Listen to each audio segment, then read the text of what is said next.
everyone, welcome to my channel. আজি মই এটা ৰেচিপি লৈ আহিছোঁ। আসলতে ৰেচিপিটো মই নবনাওঁ, মোৰ ভাইটি বনাব। আজি ছাগলী মাংসৰ এটা ৰেচিপি লৈ আহিছোঁ। ছাগলী মাংসৰ লগত এতিয়া দৈখিনি দিছে, তাৰপিছত দিছে ইয়াত পিঁয়াজ, ধনিয়া, নৰসিংহ, এইখিনি ভালকৈ এতিয়া মেৰিনেট কৰি থ'ব।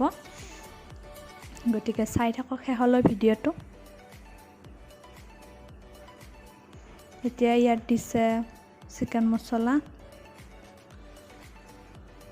এতিয়া দিছে গৰম মছলা, এবাৰ দিছে ৰেড চিলি,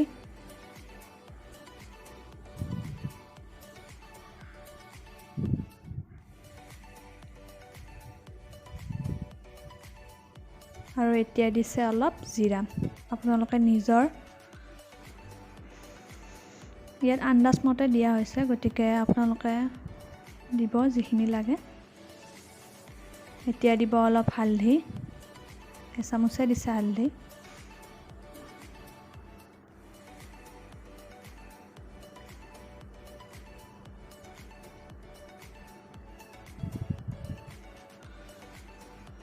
এতিয়া এইখিনি ভালকৈ মেৰিনেট কৰিব।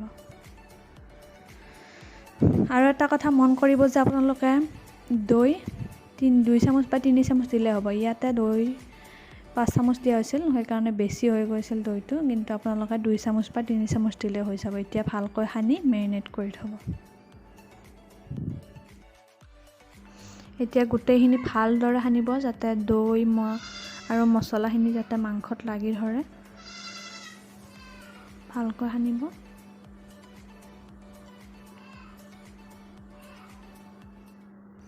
এতিয়া ইয়াত দিয়া হৈছে অলপ নিমখ, কমকৈ দিছে, পিছত আকৌ দিব।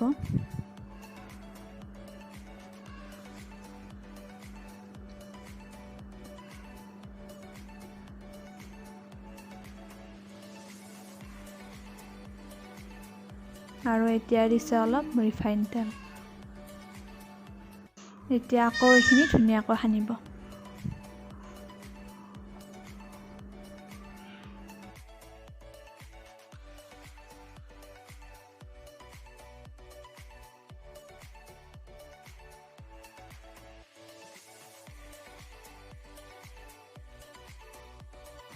এতিয়া এইখিনি প্ৰায় সানা হৈ গ'ল।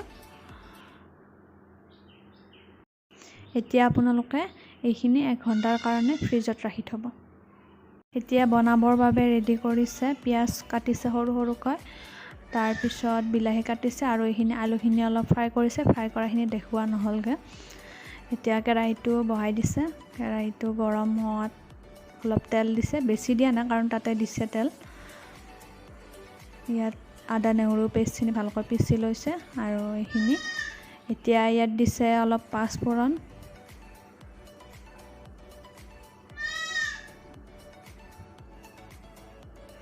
পাঁচফোৰণখিনি দিয়াৰ পিছত এতিয়া দিছে জলকীয়া, কেঁচা জলকীয়া, শুকান জলকীয়া দুয়োটা দিছে। আৰু এতিয়া পিঁয়াজ আৰু বিলাহীখিনি দি ভালকৈ লৰাই আছে। এইখিনি ৰঙচুৱা হোৱালৈ ভাজিব লাগিব, গতিকে এইখিনি ভাজি থাকিব। এতিয়া ইয়াত আদা নহৰু পেষ্টখিনি দি দিছে।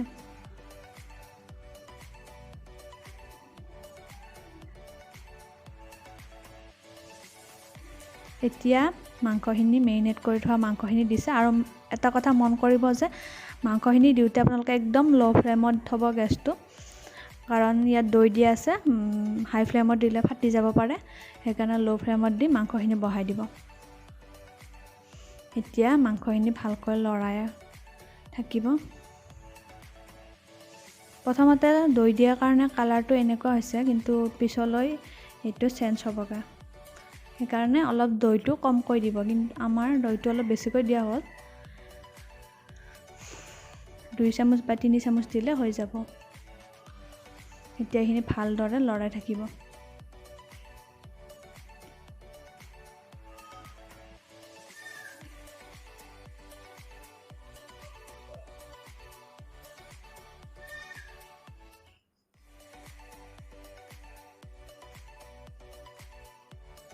যে ভালদৰে লৰাই দেখিছেনে অলপ কালাৰটো বেলেগ হৈছে ভালদৰে লৰাই থাকিব আৰু পানী দি ভাজি থাকিব প্ৰায় আধা ঘণ্টামান ভাজিব লাগিব ভালদৰে ভাজি থাকিব তেতিয়া মাংসটো সিজি যাব ভালকৈ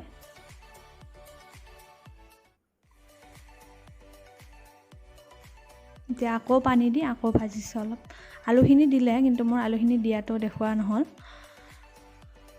আলুখিনি এতিয়া ভজা হোৱাৰ পিছত পানী দিছে লাহে লাহে এইফালে বনি আছে মোৰ কাৰণে মাছ মই যিহেতু ছাগলী মাংস নাখাওঁ গতিকে মোৰ কাৰণে মাছ বনাইছে মায়ে আৰু এতিয়া পানী দি অলপ উতল খাব দিছে আৰু এতিয়া নমাবৰ পৰত অলপ ধনিয়া দিছে এতিয়া হৈ গ'ল ভিডিঅ'টো চাই কেনেকুৱা পালে জনাব আৰু আপোনালোকে বনাই খাব এনেকৈ